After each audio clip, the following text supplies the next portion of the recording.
আসলে আমরা প্রার্থনায় যাই।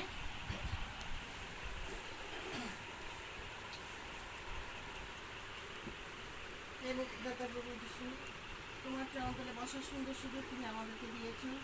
তুমি আমাদেরকে সুস্থ রেখেছো, তুমি আমাদেরকে ভালো রেখেছো প্রভু গো। তোমার চরণতলে একটি সুন্দর দিন আমাদেরকে দেখতে দিয়েছো প্রভু গো।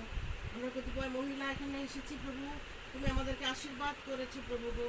ধন্য তোমার নাম প্রভু গো।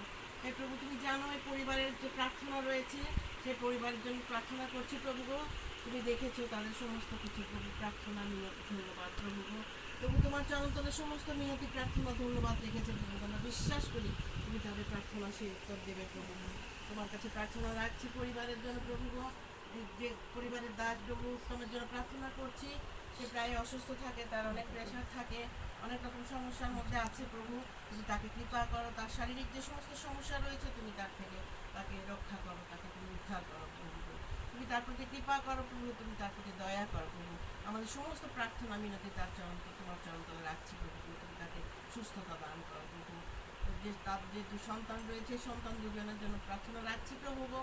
আমরা জানি প্রভু গো, অনেক সমস্যা এই পৃথিবীতে থাকে, অনেক সমস্যা প্রভু আছে। অনেক সময় মা বাবা সেটা সম্ভব হয় না, কিন্তু প্রভু তুমি পারো সব কিছু করতে। তুমি উদ্ধারকর্তা, তুমি ত্রাণকর্তা, তুমি রক্ষাকর্তা প্রভু গো। তোমার সেই দয়ার হস্ত প্রভু সব জায়গায় আছে। আমরা শুধু চাইতে জানি না, আমরা নিতে জানি না প্রভু গো। আমাদের মধ্যে অনেক রকম পাপ রয়েছে প্রভু গো। আমরা সমস্ত কিছু ত্যাগ করে যদি তোমার কাছে মিনতি করি, তোমার কাছে প্রার্থনা করি, আমরা বিশ্বাস করি আমাদের প্রার্থনা তুমি উত্তর দিবে এবং আমাদের প্রার্থনা তুমি শ্রবণ করবে প্রভু। হে প্রভু, সেই দুই সন্তানকে তোমার কাছে রাখি। সেই দুই সন্তানকে তুমি তোমার পথে আনো এবং তারা যেন এই তোমার পথে আসতে পারে এবং তারা তাদের জীবনকে তারা সুন্দরভাবে পরিচালিত করতে পারে প্রভু। আমরা যেভাবে চাই সেভাবে যেন সন্তান তারা লালন পালন করতে পারে প্রভু। তোমার চরণতলে সেই সন্তানগুলোকে রাখি প্রভু। সেই ছোট সন্তান প্রভু সেই কক্সবাজারে আছে, সে একটা কাজের উদ্দেশ্যে গিয়েছে, সে যেন সেখানে ভালো থাকতে পারে। তার মন তুমি স্থির করো প্রভু গো। শয়তানের সমস্ত পরিকল্পনার হাত থেকে তুমি তাকে রক্ষা করো, তাকে উদ্ধার করো প্রভু। হে মিনতি করি প্রভু গো, এই পরিবারকে, যে মেয়ে রয়েছে সেই সন্তানকে তুমি আশীর্বাদ করো, তার প্রতি কৃপা করো। সে লেখাপড়া করছে, সে যেন সুন্দরভাবে লেখাপড়া করতে পারে। আমার ঈশ্বর, হে প্রভু গো, প্রার্থনা করি সীমার জন্য। সীমাকে তুমি আশীর্বাদ করো, সেই নতুন বিশ্বাসে তোমাকে বিশ্বাস করেছে। হে প্রভু গো, সে বিশ্বাস করে তোমার কাছে এসেছে, তোমার পথে এসেছে। সে প্রভু, সে অনেক দিন থেকে তার ইচ্ছা ছিল, তুমি তার ইচ্ছা পূরণ করেছো প্রভু। তুমি তাকে আশীর্বাদ করতে ধন্যবাদ দেবে প্রভু। আমাদের প্রার্থনা ছিল, আমি অনেকবার প্রার্থনা চেয়েছি তোমার কাছে প্রভু। সে প্রার্থনা উত্তর আমি পেয়েছি প্রভু। সে তোমাকে বিশ্বাস করেছে, তোমাকে ভালোবেসে তোমার কাছে এসেছে প্রভু। তুমি তাকে কৃপা করো, তুমি তাকে দয়া করো প্রভু।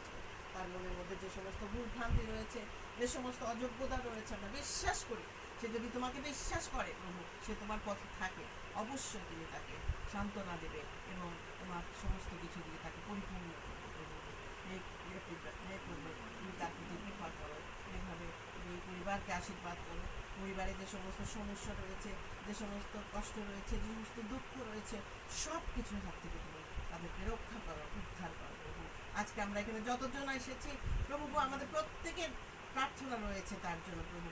এতগুলো মানুষের প্রার্থনা, এতগুলো মহিলার প্রার্থনা, আমরা বিশ্বাস করি প্রভু সেই প্রার্থনা উত্তর তুমি দিবে প্রভু। আমরা প্রথমেই তোমার উত্তর পাই না প্রভু। আমরা তাই বিশ্বাস করতে চাই না যে তুমি আমাদেরকে ভালোবাসো, কিন্তু আমরা যদি ভালোবেসে আমাদের হৃদয়ের সমস্ত মন প্রাণ উজাড় করে তোমার কাছে প্রার্থনা করতে পারি, আমরা সেই প্রার্থনার উত্তর আমরা পাই। আমরা বিশ্বাস করি তুমি আমাদেরকে স্থির রাখো বিশ্বাসে, আমাদের সঙ্গে থাকো। আজকে যিনি পরিচালনা করতে প্রভু, সেই বোনকে তোমার কাছে রাখি, তুমি তার প্রতি আশীর্বাদ করো। আজকে আমরা যা কিছু শুনবো, আমরা যেন সব কিছু আমাদের জীবনে আমাদের কাজে লাগাতে পারি। পাপ ক্ষমা করো, এই দিকটা তুমি